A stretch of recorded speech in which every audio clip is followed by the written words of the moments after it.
시카고 팡스 시간입니다. 역설적이다 하는 말이 있지요. 영어로는 패러독스입니다. 사전적인 의미로서는 일반적으로 인정되어지는 견해와는 정반대의 의견을 말합니다. 초기 히랍 철학에서 나온 말입니다. 제논이라는 철학자가 있는데 이 파라독스를 설명하면서 날아가는 화살은 날지 않는다, 이런 말로 표현했습니다. 분명 화살은 날아가지만은 순간을 짚어보면 그 자리에 있는 거란 말이죠. 제자리에 있는 말입니다. 날지 않는 화살이라 그럽니다. 성경을 보면 예수님 당시로 늘 그의 교훈은 역설적인 교훈을 강조를 했습니다. 세상의 기준과는 전혀 다른 대척점을 찾아 정반대의 학설이고 또 개념을 말씀하십니다. 가령 인간의 욕구에 대해서 말합니다. 인간에게는 여러 가지 욕구가 있습니다. 아마도 최초의 욕구란 것은 먹는 것 아니겠습니까? 식욕입니다. 의식주입니다. 일단 먹고 살아야 되니까 그게 아마 제일 먼저인 줄 압니다. 그 후에 무슨 요구가 있을 것이고 또 조금 더 정교해지면은 다른 욕구에 목말라 합니다. 더 가지려는 소유욕, 욕구입니다. 남보다 높아지려는 명예욕, 욕구입니다. 또 여러 가지 그런 것이 있습니다. 그래서 이러한 욕구를 충족한 사람을 세상은 성공한 사람이라 그렇게 부릅니다. 더욱이 이런 사람들이 행복한 사람이죠. 철학자 플라톤이라는 사람은 이런 일반적인 행복한 사람을 정의할 때 행복의 조건을 몇 가지를 말합니다. 먹고 입고 살고 싶은 수준에 조금 모자라지만은 그래도 그만한 재산이 있는 사람. 둘째로, 모든 사람으로부터 칭찬을 못 받아도 그래도 여러 사람들로부터 칭찬받는 사람. 셋째는, 자기 자랑은 많이 있는 것 같지만은 인정해 주지 않냐고 반 정도를 자기 칭찬을 인정해 줄 수 있는 사람. 넷째는 힘을 겨루는데 한 사람에게는 지더라도 또 한 사람에게 이길 수 있는 건강. 다섯째는 청중들에게 자기의 의견을 이야기했을 때 다는 손뼉을 주지 않는다 할지라도 반 정도는 손뼉 칠 수 있는 사람. 이런 사람이 있는 사람은 행복한 사람입니다. 일반적인 행복을 말했습니다.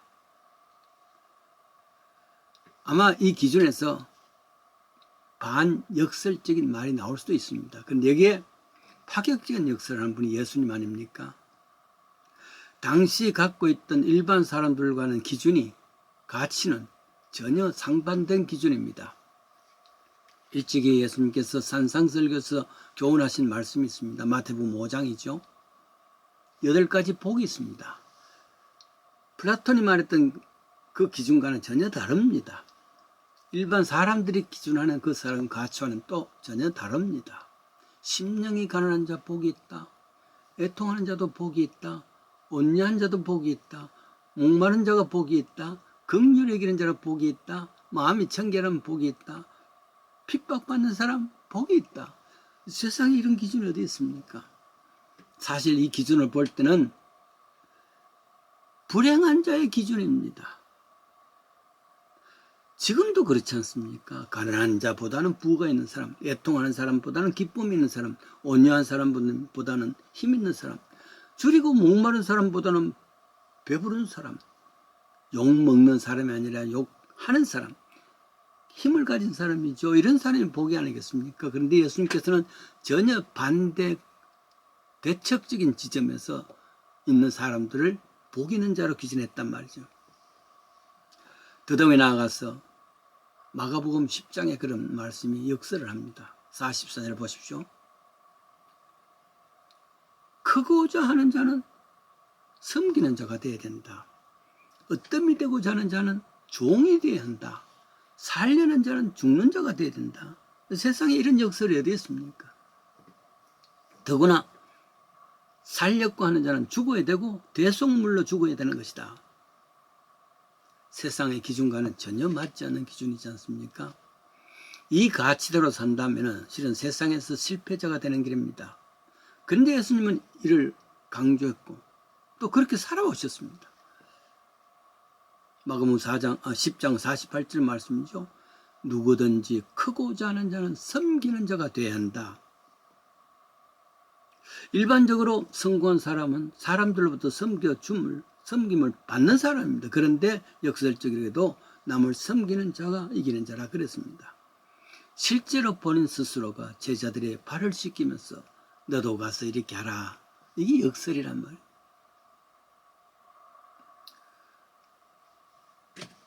군대 오래 있었던 사람이 전역을 하면은 세상 일을 할 때 실패하는 퍼센트가 많다 그럽니다. 그 이유는 군 생활에서 끊임없이 섬김을 받아왔기 때문입니다. 섬기는 훈련이 없습니다.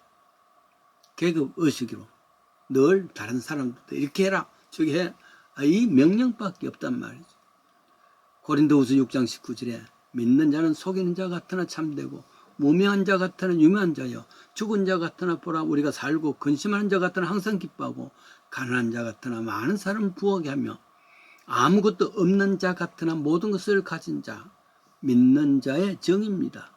섬기는 자 같으나 낮은 자 같으나 사실은 큰 자가 된다 그런 말이죠. 뿐만 아니라 마가복음 10장 44절은 어뜸이 되려면 종이 되라. 도무지 현실과는 거리가 먼 교훈입니다. 남을 짓밟고 또 일어나서 주인이 되는 것, 그게 어뜸이 되는 건데 말이죠.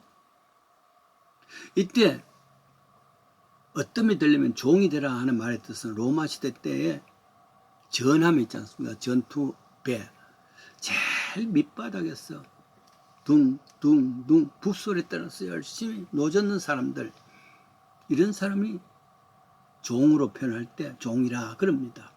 그는 일체 자기 의지가 없습니다. 둥둥 북치는 소리에 따라서 일만 하는 것이고 만약에 전함이 불타서 죽든지 또 배가 완전히 가라앉아 죽는 때에 같이 죽는 겁니다. 좌초하면 같이 배와 함께 수장되는 겁니다. 그런 사람, 이런 것이 종인데 이런 사람이 되라 그럽니다. 세상에는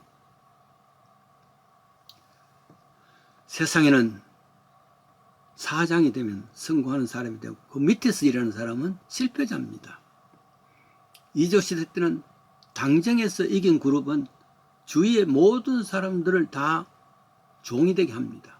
히랍 시대 때 국가 전쟁이 나면은 도시국가 아니겠습니까? 전쟁터에서 군인들만의 전쟁이 아닙니다. 남아있는 어린 사람들, 여자들, 그리고 노인들 마음을 졸여가면서 기대하고 있습니다. 왜냐하면 우리가 이겼다 그러면은 자유인입니다. 우리가 졌다 그러면은 그 성 안에 있는 모든 사람들이 노예가 되는 것이죠. 번외로 마가복음 10장 45절은 인자에 온 것은 섬김을 받으려 함이 아니요 섬기려 왔다. 자기 목숨을 많은 사람들에게 대속물을 주려고 한 것이다. 목적은 성공이 아니라 어떤 면에서는 실패입니다. 생명보다 귀한 거 어디 있겠어요? 그런데 그 생명을 없어진다 그럽니다. 대속물로 스스로 사용한다는데 실패의 길이죠. 이러한 삶의 기준은 확실히 역설적입니다. 그러나 요한복음 12장 24절이죠. 한 알의 밀이 땅에 떨어져 죽어야 많은 열매를 맺는다. 그래요. 로미오와 줄리엣 최고의 셰익스피어 작품 아닙니까? 저는 아직 로미오는 읽었는데 줄리엣은 못 읽었습니다 하는 웃기는 사람도 있습니다만은 그게 나오는 장면입니다. 나의 사랑 줄리엣이여 저 멀리 있는 달을 들고 맹세를 합니다. 그리고는 달을 두고서 맹세하는 그 줄리엣의 로미오에게 줄리엣은 이렇게 이야기합니다. 나의 사랑 줄리엣이 어찌 멀리 달을 두고 맹세하시나이까? 그렇다면 우리 사랑은 추해요. 왜냐하면